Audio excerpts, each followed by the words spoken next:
Compounds, organometallic compounds important chapter है, मैं आपको बताया था। एक लॉन्ग क्वेश्चन आपको यहाँ से मिलता है मेन एग्जाम में। चलिए देखते हैं क्या है ऑर्गेनोमेटेलिक कंपाउंड्स। देखो नाम से ही इंडिकेट हो रहा है, अगर हम इस वर्ड को ऑर्गेनोमेटेलिक को तोड़ें तो हमें दो वर्ड, एक तो ऑर्गेनो और दूसरा मेटल, ठीक है। अच्छा ऑर्गेनो शब्द का मतलब क्या है, ऑर्गेनिक से आया हुआ कहीं ना कहीं, और जहाँ मेटेलिक वर्ड यूज होता है इसका मतलब वो इनऑर्गेनिक।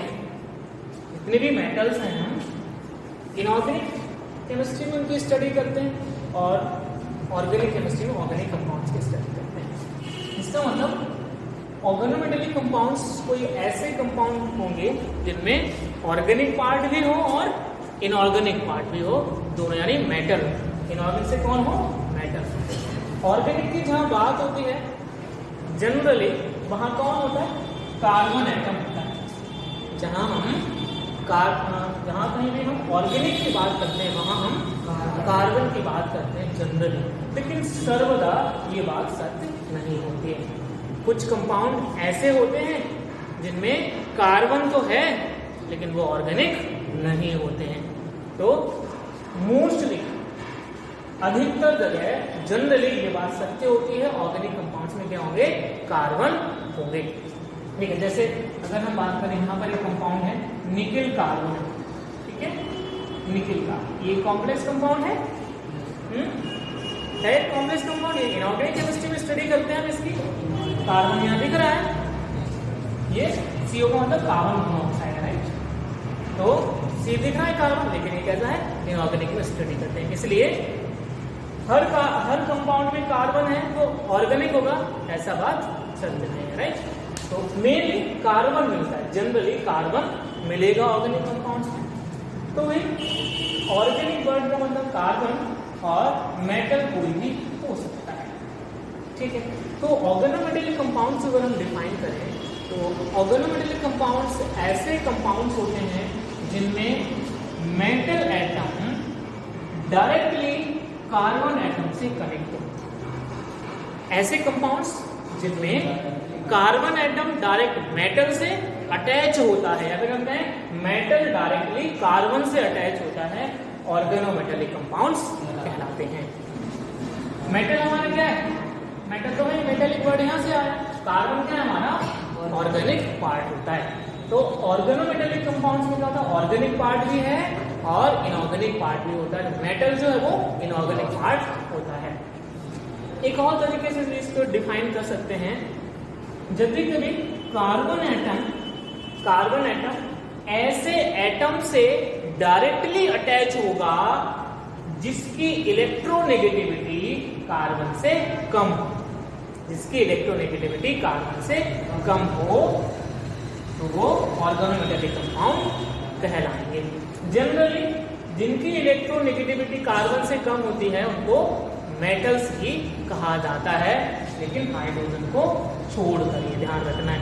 आप कहोगे सर हाइड्रोजन की तो इलेक्ट्रोनेगेटिविटी कार्बन से कम है, लेकिन जब हम कार्बन से हाइड्रोजन को जोड़ते हैं तब तो ऑर्गेनोमेटेलिक नहीं बनता है, लेकिन ये क्या बनता है, ये हाइड्रोकार्बन बनते हैं।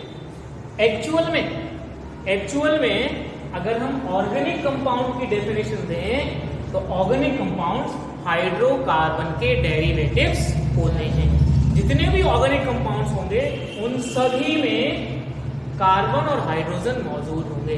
तो ऑल द सही डेफिनेशन क्या होता है ऑर्गेनिक कंपाउंड्स की, organic compounds are the derivatives of hydrocarbon, ठीक है। तो इस तरह से हाइड्रोजन को छोड़ के, तो जिनकी इलेक्ट्रोनेगेटिविटी कार्बन से कम होगी, अगर वो डायरेक्टली कार्बन से अटैच है कोई भी एटम, उसको हम ऑर्गेनोमेटेलिक कंपाउंड कहते हैं, राइट। तो एग्जांपल अगर हम देखें, जैसे हमें दिख रहा ये जिंक मेटल लिया हमने और इससे कौन जोड़ दिया, हमने 2 मिथाइल ग्रुप जो, ठीक है। ऐसे ही हमने मरकरी लिया, यहाँ पर C2H5 इस तरह से जो, ठीक है। तो ये हम देख पा रहे हैं कि हमारे क्या है, ये मेटल है, ये भी मेटल है, और देखो कार्बन डायरेक्टली यहाँ से कनेक्ट है, डाई मेथिल जिंक, और ये डाई एथिल मरकरी। ऐसे एक टेन का नाम सुना आपने सुना, tetra ethyl lead, tetra ethyl lead, lead क्या हमारा Pb है, टेट्रा मतलब 4 C2H5 लगा दिए हमने, ठीक है। इसका मतलब क्या है यार, आपके लेड से कितने 4 C2H5 कुछ इस तरह से कनेक्टेड है, this is called tetra ethyl lead C2H5। ऐसे टेट्रा मेथिल लेड भी होता है, ठीक है। हमने क्या किया, लेड लिया, Pb लिया, तो यहाँ हमने CH3 लगा दिए, CH3 लगा दिए, और यहाँ CH3, ठीक है। तो ये टेट्रा मेथिल लेड। आप देखो लेड क्या है, मेटल है, और से डायरेक्ट कार्बन अटैच है। अच्छा यहाँ पर एक चीज नोटिस करो आप, ये क्या है, जिंक है, राइट, ये जिंक है, Zn, जिंक Z से हो रहा है शुरू, राइट। और भी कोई ले लो, और बहुत सारी चीजें हैं, जैसे सल्फर S से शुरू होता है, फास्फोरस P से शुरू होता है, लेकिन लेड Pb है, नाम है लेड, सिंबल है Pb, ऐसा क्यों, तो L से शुरू हो जाएगा ना इसका सिंबल, तो एक्चुअल में ये प्लम्बस होता है, इसका नाम प्लम्बस है, ठीक है, प्लम्बस से Pb निकल के आया है। तो इस तरह से ये सारे के सारे क्या कहलाते हैं, ऑर्गेनोमेटेलिक कंपाउंड्स कहलाते हैं, जिनमें कार्बन एटम डायरेक्टली मेटल से अटैच होता है। अब हम बात करेंगे कि classification, how they are classified. इनको ऑर्गेनोमेटेलिक कंपाउंड्स को दो तरह से क्लासिफाई कर सकते हैं। कैसे, तो पहले क्लासिफिकेशन हम करते हैं जिसमें इनको सिमेट्रिक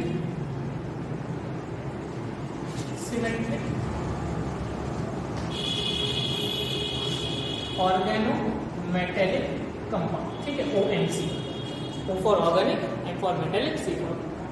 सेकेंड दूसरा होता है असिमेट्रिक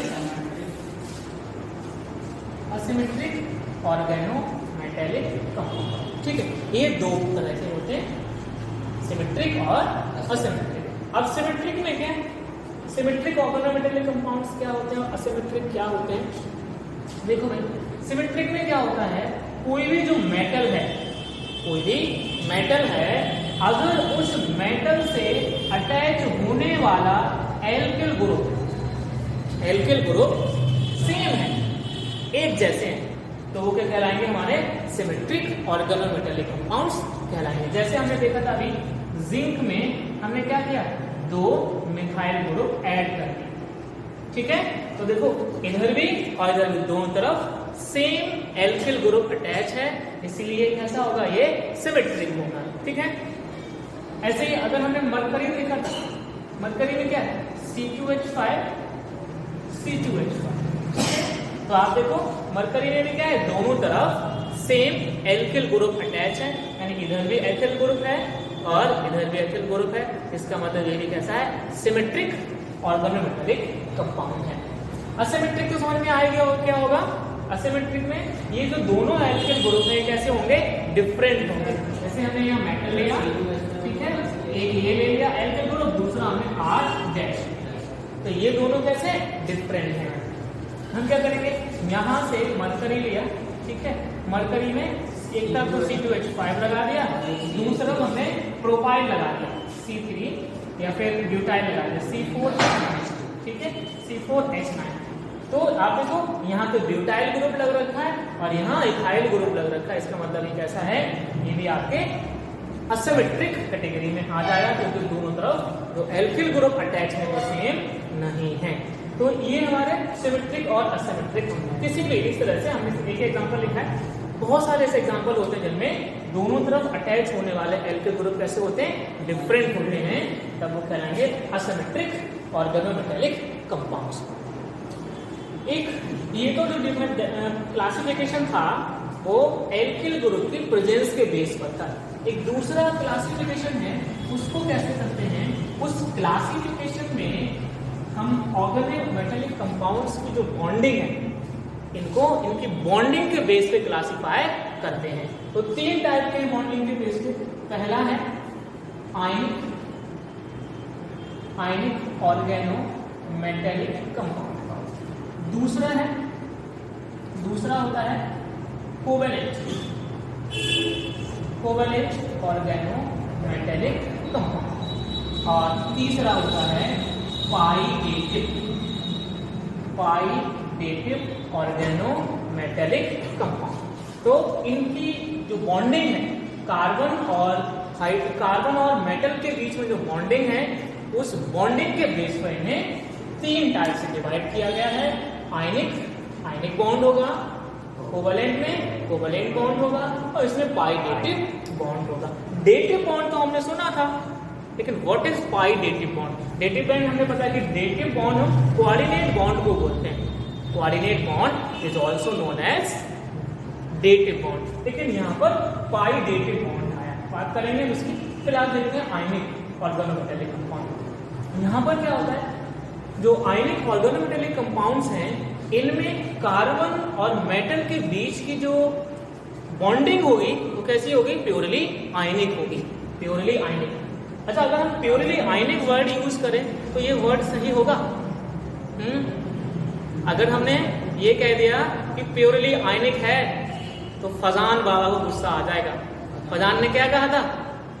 साइंटिस्ट ने फजान, उन्होंने कहा कोई भी बॉन्ड प्योरली आयनिक नहीं हो सकता, कोई प्योरली कोवेलेंट नहीं हो सकता। दोनों में, आयनिक में कुछ क्वांटिटी में कोवेलेंट कैरेक्टर होता है और कोवेलेंट में कुछ आयनिक कैरेक्टर होता है। तो यहाँ पर आयनिक बॉन्ड होगा। कैसे? एग्जांपल अगर हम देखें तो हमने यहाँ लिया C2H5 और ये सोडियम, ठीक है। तो यहाँ पर पॉजिटिव चार्ज ले सकते हैं क्योंकि भाई ये हाईली इलेक्ट्रोपॉजिटिव एटम है। सोडियम भाई बहुत ज्यादा इलेक्ट्रोपॉजिटिव है, यानी किसी को भी इलेक्ट्रॉन दे देता है, इसीलिए तो भाई इसको केरोसिन ऑयल में रखा जाता है। आपको पढ़ाया होगा पार्ट 1 में, जब एस ब्लॉक एलिमेंट पढ़े होंगे, कि सोडियम इतना रिएक्टिव होता है कि इसे केरोसिन ऑयल में रखा जाता है। अगर खुले में छोड़ दो तो ये एक्सप्लोसिव होता है, आग पकड़ लेता है। पानी के साथ तो बहुत ही बड़ी दुश्मनी है इसकी। जैसे मैंने बताया होगा कि भाई गली मोहल्ले में जादू दिखाने वाला था कि भाई पानी से आग लगा देना, कि भाई हम बहुत अचंभित होते, भाई पानी से हम तो आग बुझा देते, इन्होंने पानी से आग जलाई दी।